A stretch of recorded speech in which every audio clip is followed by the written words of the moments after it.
E3 here. This is day 21 of No Sugar, and feels good to make a video and share my experience and see where it will lead.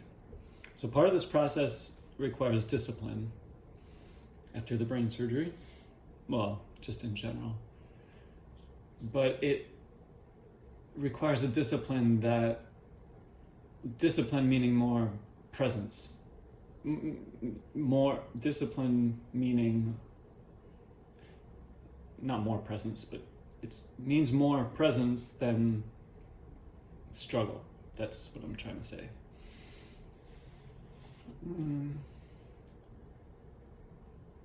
Yeah, there's just so much going on with everything. And I have to be mindful of an old limiting pattern of unconsciously comparing myself to other people or other situations or the past, and suppressing authenticity because of that. So, for example, if I tell you, and if I say in this moment there are challenges, the passive machine mind, my passive machine mind, often will say, well, other people have more challenges, things could be worse. Look, you have an iPad to record this video on, you have a room and all these things. So whether they're true, whether those things are true or not, like that other people have it worse, I have it great, and all this stuff, that doesn't take away from the fact that each of us we can only, oh good, the camera's still on, we can only be in our own, unless you're some evolved saint or master at different cities, like SIDDHI', like psychic powers. Most of us, we're pretty much in our own, stuck only in our own body, our own breath, our own passive machine mind, our own active machine mind, our own living mind. So with that being said, while in this experience, in this moment, in my body and mind and breath, that's all I can be. So I've said this in previous videos too, but maybe I just need to say it a few more times, so in future ones I'll get better at not like saying this unnecessarily. And then there's also the old pattern of being authentic and then sabotaging. So I would almost be afraid to be authentic because I would just sabotage. So it was like I couldn't trust myself. So, but that's an interesting pattern, because when does it end? Like, do we have to be perfectly integrous for 100 straight days to be able to trust ourselves? I think it's a little bit different than that. So what I'm trying to do is have compassion for the passive machine mind and the old programs, and develop trust for myself and for life and for other people. But yeah, going back to the no sugar thing, that's definitely helping every area of my life.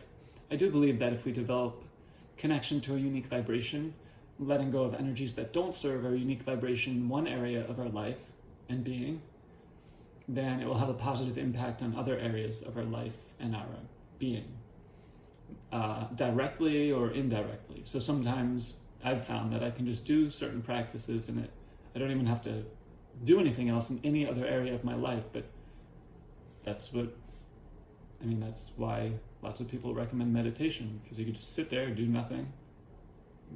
Often good things will happen. Now, of course, I'm not just doing one thing, hoping it helps every area of my life. I've got to kind of do a lot. At least that's my experience right now, as far as dealing with the brain cancer and everything else. and the pain and like ringing in the left ear right now. I don't know if it's just the fact that, see, I'm not a brain surgeon, so kind of just have to trust the brain surgeon did a great job. But I'm kind of curious as far as like how everything was affected. I can feel how it's affected.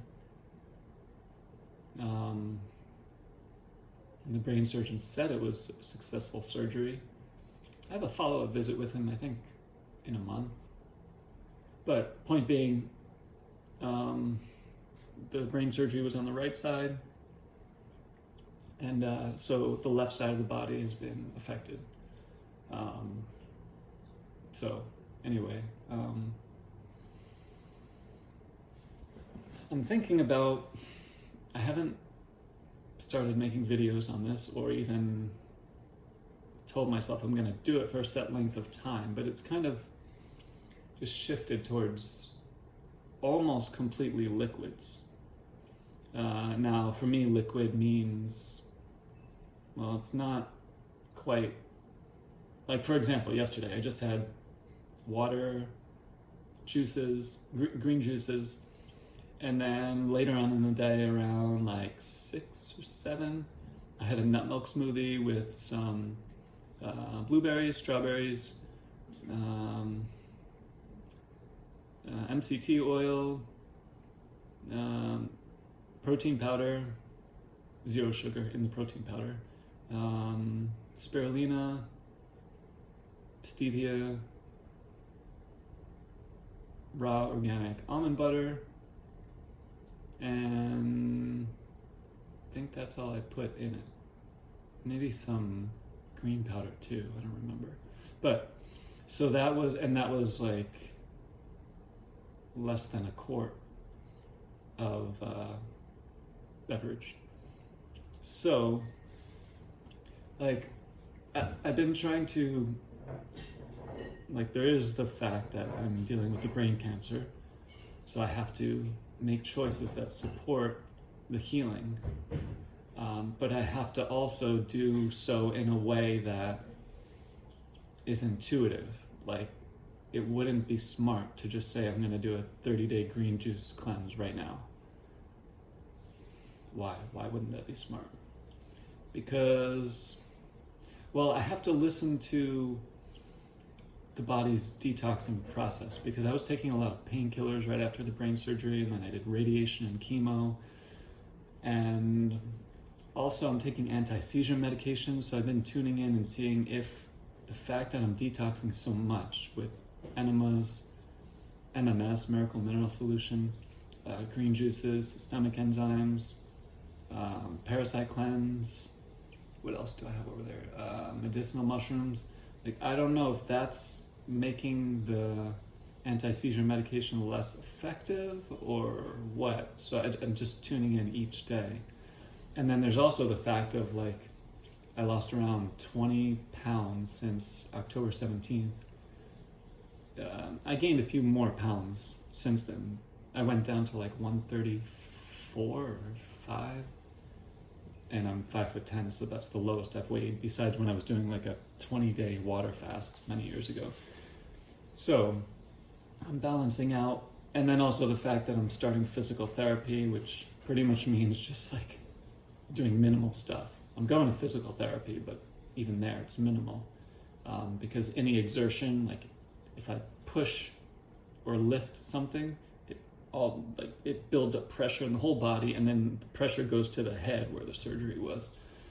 So I also need to, like, I'm cleansing and detoxing the radiation and chemo, but I'm also needing to build up strength and energy, because after the brain surgery, I pretty much went like 2.5 months of just eating crap, getting stressed out, not even really even caring about myself, just eating really high sugar foods, cooked foods. At times even I was eating meat and fish and chicken and just like microwaving food and eating it, and it was just getting really hopeless.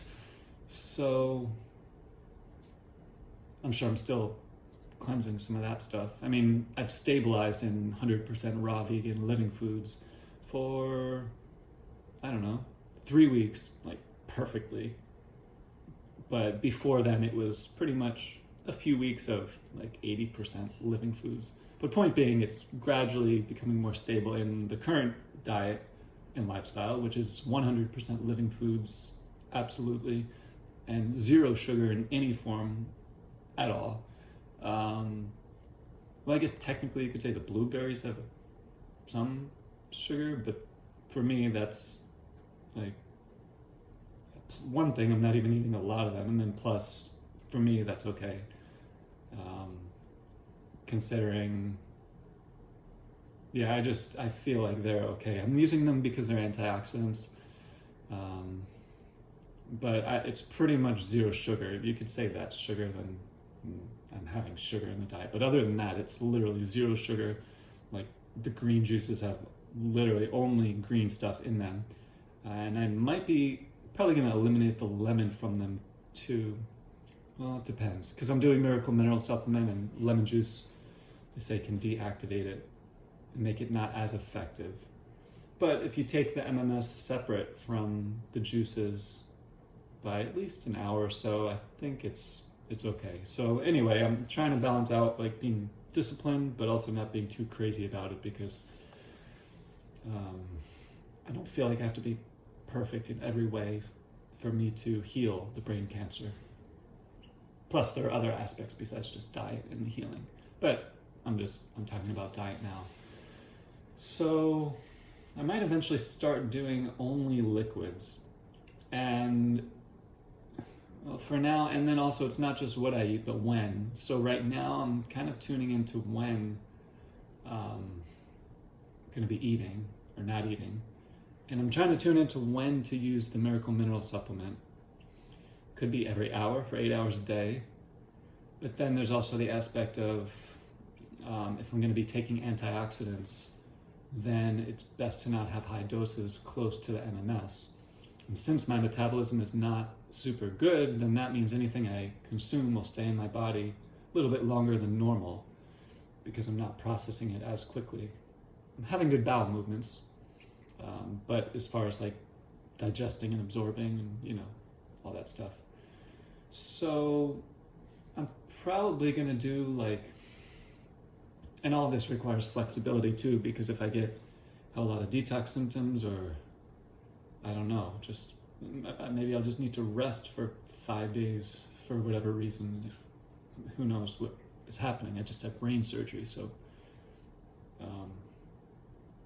this is new to me. So, but right now, what feels like would probably be best as far as cleansing, detoxing, anti-cancer diet, and giving myself a chance to build up slowly and gradually, build up strength, build up like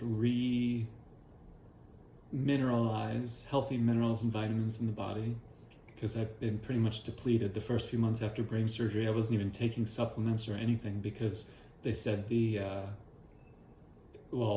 first because I was just super depressed and I didn't even care about like myself or taking healthy supplements. So that was for like the first 2 months. But then after that, once I started radiation and chemo, they said that certain supplements can interact with them and make them less effective. So I just didn't take anything, literally anything at all. So just starting, I think, last week, I started taking the supplements that I've been having. So point being, or the supplements that I have. So point being, now I want to cleanse and detox the radiation and chemo, and give my body the vitamins and minerals and nutrients that it needs to rebuild, but not feed the cancer cells at the same time. And also give the Miracle Mineral Solution a chance to do its job. So that's one thing that I'm working on. In addition to the pain, even like right now, I'm just feeling my left ear. It's like ringing. I'm not trying to complain, I'm just sharing what's happening. And like the pain from the brain surgery, and then just overall yucky feelings from being inactive. So I'm trying to deal with all of that. And all these things have, like in the past, triggers would lead to certain food choices that were unhealthy. And so it's a good practice at, like I don't want to act out of fear also, like, oh, I could die, I have to do this so I don't die. It's not quite like that. I don't really want to live like that. Or even, oh, I have to live and I have to create something and get healthy, so I have to do these things. It's not quite like that either. It's just trying to tune into my unique vibration and make choices based on that as the starting point. And so that's what I've been doing, and that's been feeling good. You could say living intuitively, which is kind of a lofty goal, I believe, to live intuitively, because intuition is here every moment. So the communication is here every moment, and that means if I want to live intuitively, that means listening or hearing the intuition, and then and then there's the next step, which is, okay, hearing the intuition, and then intuitively deciding how to follow that intuition. I suppose you could hear the intuition and then just do it, but I think that's a little bit less honoring of one's unique vibration than first doing one's best to hear the intuition, and then saying, okay, well, I guess this is what I'm trying to say, with my human brain and body and current 3D reality and 3D limitations and 3D opportunities, how can I follow my intuition in the most loving way of myself? And maybe some days I can't follow my intuition and what it says fully, which I guess maybe that's a deeper level of intuition. But what I'm trying to say is that that's how I'm trying to do these practices and even make these videos, going back to the idea of presence. So I could say more, but there's pain and